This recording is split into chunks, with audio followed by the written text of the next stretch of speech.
अहमदाबाद महाधिवेशन ने कांग्रेस की हरियाणा की पॉलिटिक्स में खलबली मचाने का काम कर दिया है। हरियाणा की पॉलिटिक्स में अब अगले दिनों में क्या कुछ होने जा रहा है, इसकी एक झलक इस अधिवेशन से मिल गई है।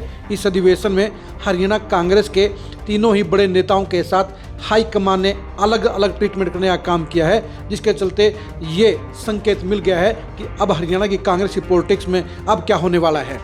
नमस्कार, मैं हूं कुलदीप सुरान और आज खरी न्यूज़ में हम चर्चा करेंगे अहमदाबाद के महाधिवेशन में हरियाणा के लिए निकले संदेश की।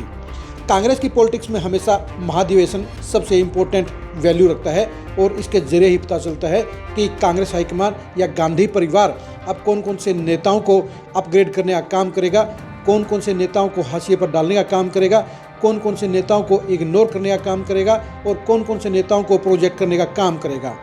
हरियाणा के लिए इस बार का कांग्रेस का महाधिवेशन एक खास संकेत लेकर आया है। 8 और 9 अप्रैल को अहमदाबाद में कांग्रेस के अधिवेशन में हरियाणा के नेताओं के साथ गांधी परिवार ने अलग अलग सलूक करने का काम किया। सबसे ज़्यादा झटका अगर किसी को लगा है तो वो हुड्डा फैमिली है। हुड्डा फैमिली पिछले 20 साल से कांग्रेस की नेशनल पॉलिटिक्स में भी बड़ी इंपॉर्टेंस रखती आई है। पिछले महाधिवेशन में भूपेंद्र हुड्डा को कृषि संबंधित कमेटी का चेयरमैन बनाया गया था, लेकिन इस बार भूपेंद्र हुड्डा को पूरी तरह से इग्नोर कर दिया गया, जो भूपेंद्र हुड्डा के लिए एक बड़ा झटका माना जाएगा, क्योंकि भूपेंद्र हुड्डा अपने आप को कांग्रेस के सबसे असरदार नेताओं में मानते हैं और प्रेशर पॉलिटिक्स के जरिए उन्होंने गांधी परिवार को भी कई बार झुकाने का काम किया है। लेकिन लगता है कि अब गांधी परिवार में हालात बदल गए हैं और सारी बागडोर अब राहुल गांधी के हाथ में आ गई है और अहमदाबाद के महाधिवेशन में साफ तौर पर दिखाई दिया कि भूपेंद्र हुड्डा के लिए अब कांग्रेस में कुछ भी अच्छा नहीं बचा है। भूपेंद्र हुड्डा और दीपेंद्र हुड्डा को कांग्रेस के इस महाधिवेशन में बोलने का मौका भी नहीं दिया गया, यानी दोनों ही बाप बेटे को इस महाधिवेशन में पूरी तरह से खुद लाइन कर दिया गया है। पहले आप इन चंद फोटो देखिए जो अहमदाबाद महाधिवेशन की हैं। इसमें आपको कांग्रेस के इन तीनों ही बड़े नेताओं यानी भूपेंद्र हुड्डा, दीपेंद्र हुड्डा, रणदीप सुरजेवाला और शैलजा की अलग अलग बॉडी लैंग्वेज नजर आएगी।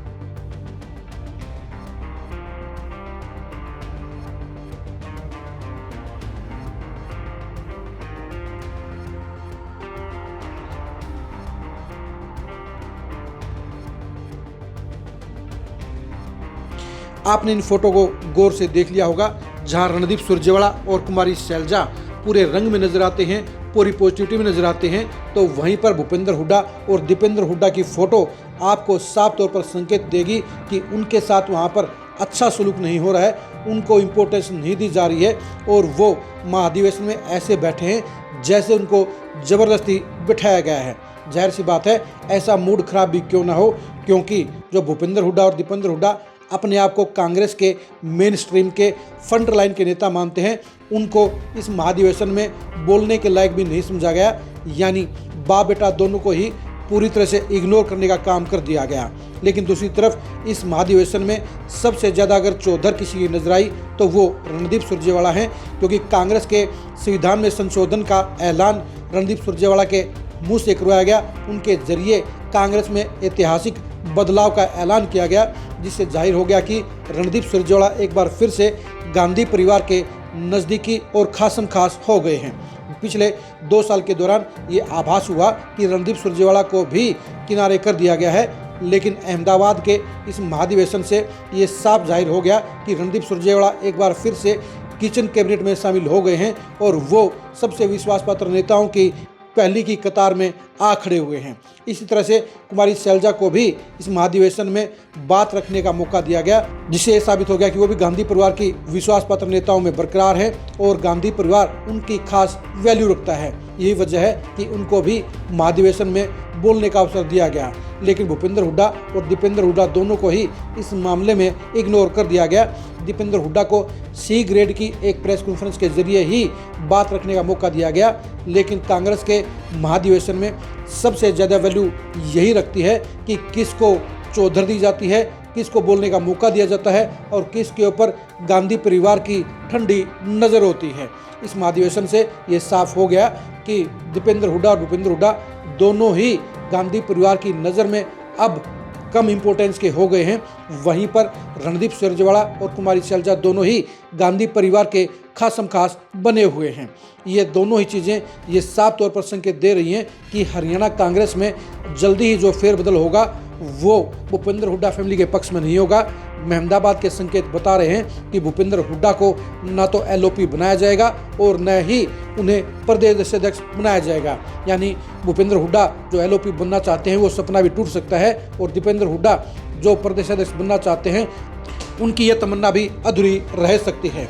यानी उनके खेमे के एक नेता को एक जिम्मेदारी दी जा सकती है, यानी प्रदेशाध्यक्ष या विधायक दल का नेता भूपेंद्र हुड्डा खेमे का एक व्यक्ति बनाया जा सकता है, लेकिन दोनों पद उन्हें नहीं मिलेंगे और भूपेंद्र हुड्डा और दीपेंद्र हुड्डा को भी कोई पद नहीं मिलेगा। और अगर ऐसा होता है तो वह फिर हुड्डा फैमिली के लिए सबसे बड़ा झटका होगा, सबसे बड़ा नुकसान होगा और उनकी सियासत एक झटके में ही नीचे खाई में लुढ़क जाएगी।